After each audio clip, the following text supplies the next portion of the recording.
Hidup selalu punya cara untuk menjatuhkan impian kita.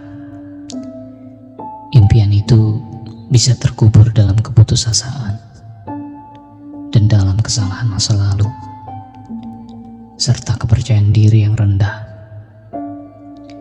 Ada saatnya kamu merasa hidup sedang tidak bersahabat, ketika semua yang sudah kamu bangun selama ini hancur dalam seketika. Jatuh bangun dalam kehidupan memang hal yang biasa. Kadang kita di bawah, kadang kita di atas, kadang kita di bawah lagi.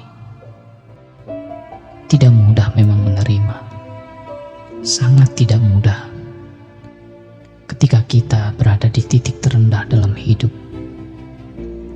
Rasanya begitu menyakitkan, begitu memalukan, begitu menyedihkan.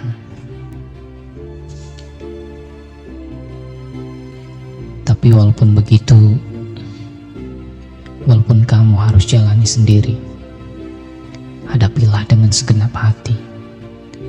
Hadapilah dengan ketegaran dan keyakinan. Dan yang harus kamu tahu, titik terendah bukanlah titik di mana kamu harus pasrah dan menyerah. Justru titik terendah itulah yang akan menjadi pijakan untuk kamu lebih baik lagi, menjadi fondasi yang kokoh untuk kamu bertumbuh dan lebih dewasa dalam menghadapi hidup. Bersyukurlah jika kamu sudah di titik terendah dalam hidup, karena tidak ada pilihan lain selain menuju titik tertinggi. Teruslah